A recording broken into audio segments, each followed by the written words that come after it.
آپ نے بڑے بڑے لوگوں کا اختلاف دیکھا ہوگا، نیتاؤں کا اختلاف دیکھا ہوگا، سائنسدانوں کا اختلاف دیکھا ہوگا، ڈاکٹروں کا اختلاف دیکھا ہوگا، حالانکہ علماء کا اختلاف دیکھا ہوگا، فقہاء کا اختلاف دیکھا ہوگا، لیکن یہ سارے لوگ جب موت کا ذکر کرتے ہیں تو وہاں پر کوئی بھی اختلاف نہیں ہوگا۔ کیوں؟ موت ہے ہی ایسی حقیقت ہے کہ انسان اس کے بارے میں اختلاف کر ہی نہیں سکتا۔ اسی لیے فرماتے ہیں کہ موت کے بارے میں انسان ہمیشہ وہ یہ اس بات کو بھی جانتا ہے، اس بات سے واقف ہوتا ہے کہ موت ایک دن آئے گی، سب جانتا ہے۔ اسی طریقے سے اس بات کو بھی جانتا ہے کہ موت اچانک آئے گی۔ یہ اللہ رب العزت کے علم میں ہے کہ کس کی زندگی کب تک لکھی ہوئی ہے، اللہ رب العزت کے علم ہے۔ ان دونوں باتوں کو جاننے کے باوجود انسان اس کی تیاری نہیں کرتا کہ موت آئے گی، حقیقت ہے، سب جانتے ہیں، اور اچانک آئے گی۔ ایک انسان شادی کی تیاری کر رہا ہے، اس کی موت آ جائے گی۔ ایک انسان نماز پڑھنے کے لیے جا رہا ہے، حالانکہ نیک کام کے لیے جا رہا ہے، اس کی موت آ جائے گی۔ اللہ تبارک و تعالی ہم سب کے یہاں جمع ہونے کو قبول فرمائے۔ حضرات، گزشتہ ہفتے گناہوں سے متعلق گنہگار بندوں سے اللہ تبارک و تعالی اتنی محبت کرتے ہیں، اس بارے میں 3-4 ہفتے تک بہت ساری باتیں آپ کے سامنے آئیں۔ آج جو میں نے موضوع شروع کیا ہے وہ یہ ہے کہ جب انسان کے دل میں اللہ رب العزت کا خوف ہو تو انسان پھر گناہ کر ہی نہیں سکتا۔ یہ خوف کی بات ہوتی ہے جو انسان گناہوں سے بچ جاتا ہے۔ اللہ تبارک و تعالیٰ نے ایسے لوگوں کی صفات قرآن میں بیان فرمائی، وَأَمَّا مَنْ خَافَ مَقَامَ رَبِّهِ وَنَهَى النَّفْسَ عَنِ الْهَوَىٰ، کہ جو شخص اپنے رب کے سامنے کھڑا ہونے سے ڈرتا ہے، پھر وہ اپنے خواہشات نفس کو بچا کر رکھتا ہے گناہوں سے، تو یہ خواہشات نفس کو بچانے والی چیز کیا ہے؟ اللہ رب العزت کا خوف۔ اسی لیے اللہ کے نبی صلی اللہ علیہ وسلم نے ایک مرتبہ ارشاد فرمایا صحابہ کرام رضوان اللہ علیہم اجمعین کے سامنے، کیا کہ جس طریقے سے لوہے کو زنگ لگ جاتا ہے اسی طریقے سے انسان کے دلوں کو بھی زنگ لگ جاتا ہے۔ صحابہ کرام رضی اللہ عنہم اجمعین نے عرض کیا، اللہ کے نبی صلی اللہ علیہ وسلم، جب انسان کے دلوں کو زنگ لگ جاتا ہے تو اس زنگ کو ختم کرنے والی کیا چیز ہے؟ اللہ کے نبی صلی اللہ علیہ وسلم نے فرمایا کہ انسان موت کو یاد کرے، اور دوسری چیز اللہ رب العزت کا کلام ہے، کہ جب ایک انسان اللہ رب العزت کو یاد کرتا ہے، موت کو یاد کرتا ہے، تو ظاہر سی بات ہے کہ وہ گناہوں سے بچتا ہے، اور جب گناہوں سے بچتا ہے تو اس کے دل پر جو زنگ لگے ہوئے ہیں دھیرے دھیرے وہ سارے زنگ اس کے دل سے ختم ہو جاتے ہیں۔ اسی طریقے سے جب انسان قرآن مقدس کی تلاوت کرتا ہے، اور تلاوت کے اندر اللہ رب العزت نے وہ نورانیت رکھی ہے کہ جب انسان تلاوت کرتا رہتا ہے اس کے دل پر جو زنگ لگا ہوا ہے، یہ کثرت تلاوت کی وجہ سے اس کے دل کے سارے زنگ دور ہو جاتے ہیں۔ تو اللہ رب العزت کا خوف، اللہ رب العزت کے سامنے کھڑے ہونے کا خوف، موت کا خوف، یہ چیزیں ایسی ہیں کہ انسان کو گناہوں سے بچاتا ہے۔ آپ نے دیکھا ہوگا نا کہ جو انسان سب سے زیادہ اللہ رب العزت سے ڈرتا ہے، اللہ رب العزت کا خوف کسی انسان کے دل میں ہے، تو وہ اپنے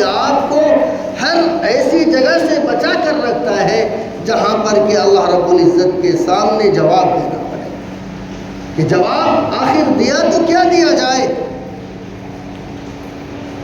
تو اسی لیے موت کو کثرت سے یاد کرنا اور ایک دوسرے سے اس کا ذکر کرنا، یہ چیزیں بھی ایسی ہیں کہ انسان کو گناہوں سے بچانے کے لیے بڑا کارآمد ہے. اسی لیے اس موضوع کو شروع کیا کہ انسان جیسی زندگی اس دنیا میں گزارتا ہے اسی طریقے سے اس کی موت آتی ہے. اللہ کے نبی صلی اللہ علیہ وسلم نے فرمایا کما تعیشون تموتون، کہ جیسی زندگی انسان اس دنیا میں گزارتا ہے تموتون، اسی طرز پر اس کی موت آتی ہے. وَكَمَا تَمُوتُونَ تُبْعَثُونَ، اور جیسی اس کی موت آتی ہے قیامت کے دن اللہ رب العزت کے سامنے اسی حالت میں اس کو اٹھایا جاتا ہے. اسی لیے فرمایا نا کہ جیسی موت آئے گی قبر کی جو منزل ہوگی اسی سے انسان کو اندازہ لگ جائے گا کہ میرا حشر کس کے ساتھ ہونے والا ہے. جب انسان قبر کے گڑھے میں پہنچے گا اس کو پتہ چل جائے گا، اس کو احساس ہو جائے گا کہ میرا حشر قیامت کے دن کس کے ساتھ ہونے والا ہے. اسی لیے فرمایا وَكَمَا تَمُوتُونَ تُبْعَثُونَ، جیسی موت آئے گی ویسے ہی اس کو اٹھایا جائے گا. اسی لیے میرے دوستو یہ موت کے بارے میں دنیا میں کسی کا اختلاف نہیں ہے. آپ نے بڑے بڑے لوگوں کا اختلاف دیکھا ہوگا، نیتاؤں کا اختلاف دیکھا ہوگا، سائنسدانوں کا اختلاف دیکھا ہوگا، ڈاکٹروں کا اختلاف دیکھا ہوگا، حالانکہ علماء کا اختلاف دیکھا ہوگا، فقہاء کا اختلاف دیکھا ہوگا، لیکن یہ سارے لوگ جب موت کا ذکر کرتے ہیں تو وہاں پر کوئی بھی اختلاف نہیں ہوتا. کیوں؟ موت ہے ہی ایسی حقیقت ہے کہ انسان اس کے بارے میں اختلاف کر ہی نہیں سکتا. اسی لیے فرماتے ہیں کہ موت کے بارے میں انسان ہمیشہ وہ اس بات کو بھی جانتا ہے، اس بات سے واقف ہوتا ہے کہ موت ایک دن آئے گی، سب جانتا ہے. اسی طریقے سے اس بات کو بھی جانتا ہے کہ موت اچانک آئے گی. یہ اللہ رب العزت کے علم میں ہے کہ کس کی زندگی کب تک لکھی ہوئی ہے، اللہ رب العزت کے علم ہے. ان دونوں باتوں کو جاننے کے باوجود انسان اس کی تیاری نہیں کرتا. کہ موت آئے گی حقیقت ہے، سب جانتے ہیں، اور اچانک آئے گی. ایک انسان شادی کی تیاری کر رہا ہے اس کی موت آ جائے گی. ایک انسان نماز پڑھنے کے لیے جا رہا ہے حالانکہ نیک کام کے لیے جا رہا ہے اس کی موت آ جائے گی. ایک انسان گناہ کا ارادہ کر کے بیٹھا ہے، گناہ کرنے کے لیے راضی ہے، بالکل تیار ہے، اس کی موت آ جائے گی. تو ہر انسان اس بات کو جانتا ہے کہ موت اچانک آئے گی، لیکن اس کی تیاری پھر بھی نہیں کرتا. حضرت جبرائیل امین نے حضرت نوح علیہ السلام سے پوچھا کہ اللہ تبارک و تعالیٰ نے آپ کو اتنی لمبی زندگی عطا فرمائی، آپ نے کیا محسوس کیا؟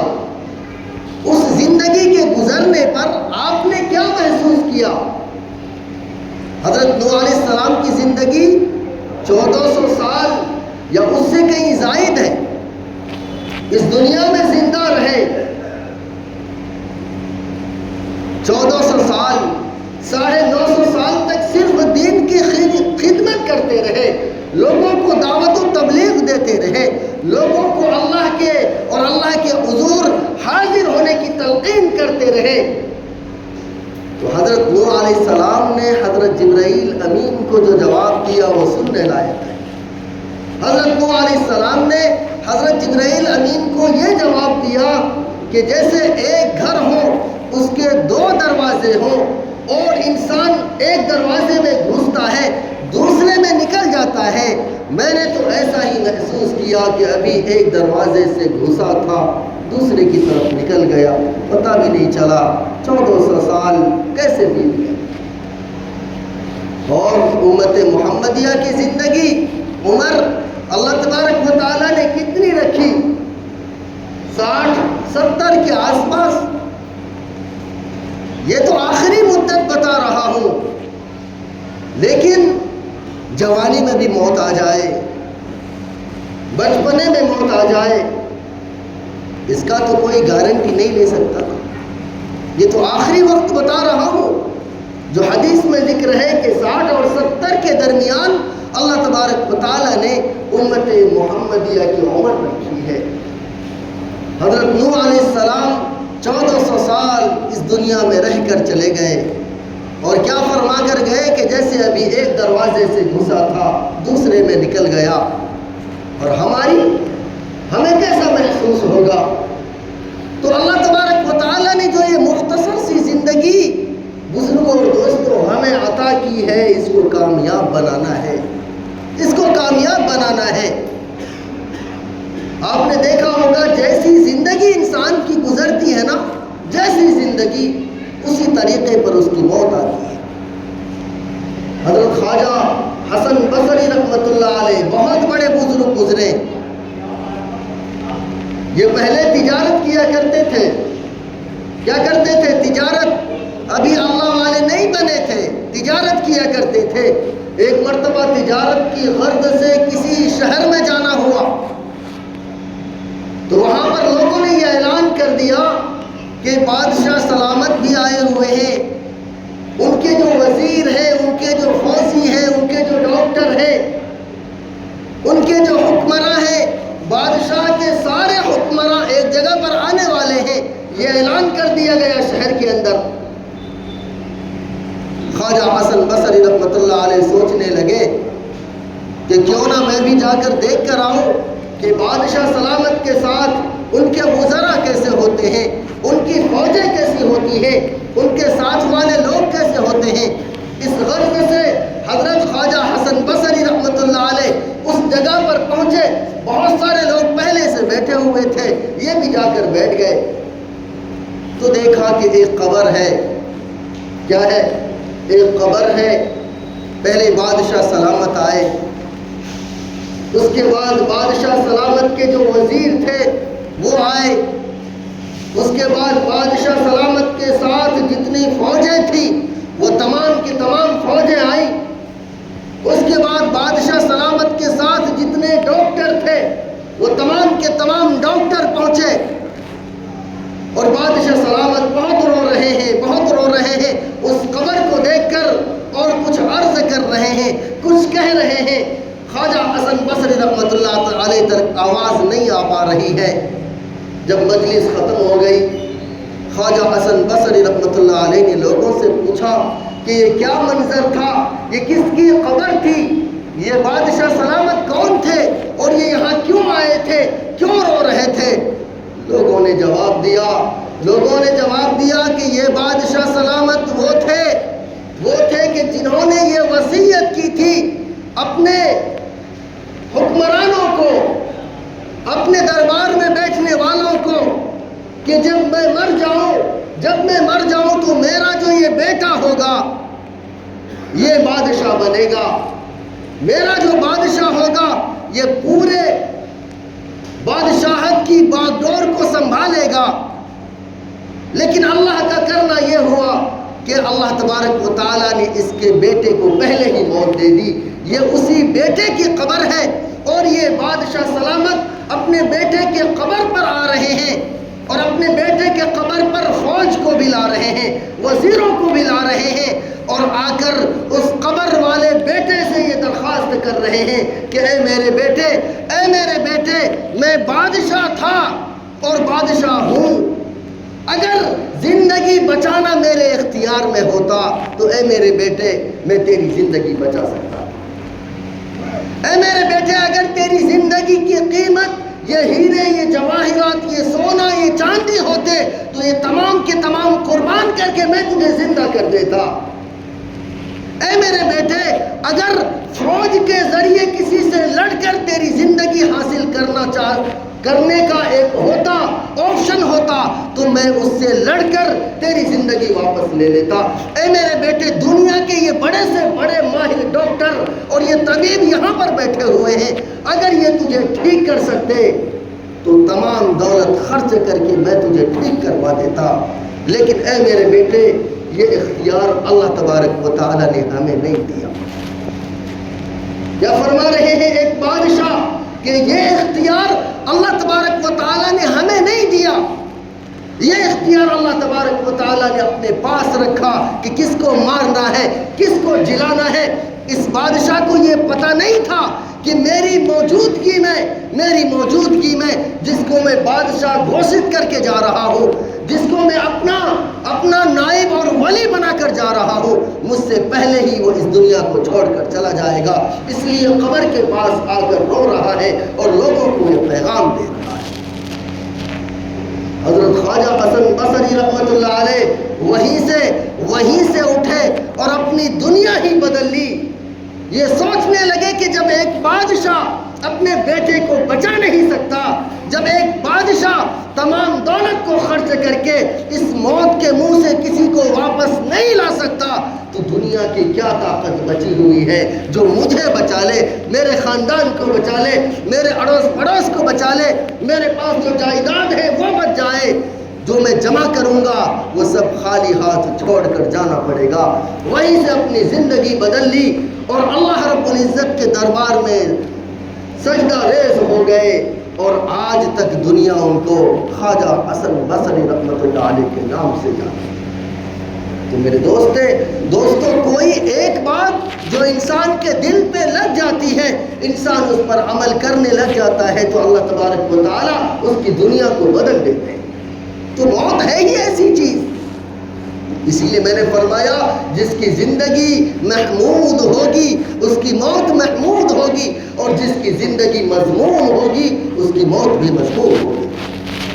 ثابت بنانی رحمۃ اللہ علیہ بہت اللہ کے بڑے ولیوں میں شمار ہوتے ہیں۔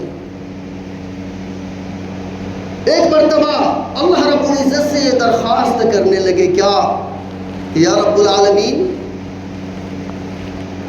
میں نے حدیث کے اندر پڑھا ہے کہ قبر میں سجدے کی اجازت انبیاء کو ہوتی ہے، چونکہ انبیاء اپنے قبروں میں زندہ رہتے ہیں نا، انبیاء اپنے قبروں میں زندہ ہوتے ہیں اور نماز پڑھتے ہیں، حدیث میں اس کا ذکر ہے۔ تو ثابت بنانی رحمۃ اللہ علیہ ہاتھ اٹھا کر اللہ رب العزت سے بار بار دعا کرتے تھے اپنی زندگی میں کہ یا رب العالمین، جب اس دنیا سے چلا جاؤں، جب میری موت واقع ہو جائے، جب میں مر جاؤں، اور جب قبر میں یہ لوگ دفن کرائیں، تو وہاں پر مجھے کچھ نہیں چاہیے، بس سجدے کی اتنی عادت پڑ گئی ہے کہ وہاں پر بھی سجدے کی اجازت دیتے ہیں۔ حالانکہ یہ بات ان کے لیے بالکل بھی پاسبل نہیں تھی کہ سجدے کی وہاں پر اجازت ملتی۔ حضرت حمید الطویل رحمۃ اللہ علیہ فرماتے ہیں کہ جب ثابت بنانی رحمۃ اللہ علیہ کا انتقال ہوا، جب ہم کفن و دفن میں پہنچے، جب وہاں پر دیکھا، جب لوگ ان کو قبر میں اتار رہے تھے، قبر بالکل پاٹ دینے کے بعد ایک اینٹ وہاں سے نیچے گر گئی قبر کے اندر، تو میں نے جو جھانک کر دیکھا تو حد نگاہ ان کا قبر بالکل چوڑا ہو گیا، اور میں نے یہ بھی دیکھا کہ حضرت ثابت بنانی رحمۃ اللہ علیہ اپنی قبر میں نماز ادا کر رہے ہیں۔ تو اللہ تبارک و تعالیٰ سے اگر کوئی اس طریقے سے مانگتا ہے، اللہ تبارک و تعالیٰ قبر میں اس کو نماز پڑھنے کی اجازت دے دیتے ہیں۔ ہم دنیا میں ہیں، ابھی ہاتھ پیر چل رہے ہیں، ابھی دماغ کام کر رہا ہے، لیکن ہم مسجد میں نہیں آتے، اللہ رب العزت کو ہم اور آپ کیا جواب دیں گے؟ کیا ہمیں نہیں مرنا؟ کیا ہمیں اللہ رب العزت کو جواب نہیں دینا؟ یہ ساری باتیں ہیں میرے دوستوں، میں نے بس ایک مضمون کو آپ کے سامنے عرض کیا کہ جس کی زندگی اچھی ہوتی ہے، اللہ تبارک و تعالیٰ اس کو موت بھی اچھی عطا فرماتے ہیں۔ اللہ رب العزت سے دعا کیجئے کہ اللہ تبارک و تعالیٰ ہم سب کا خاتمہ ایمان بالخیر کے ساتھ فرمائے۔ وآخر دعوانا الحمدللہ۔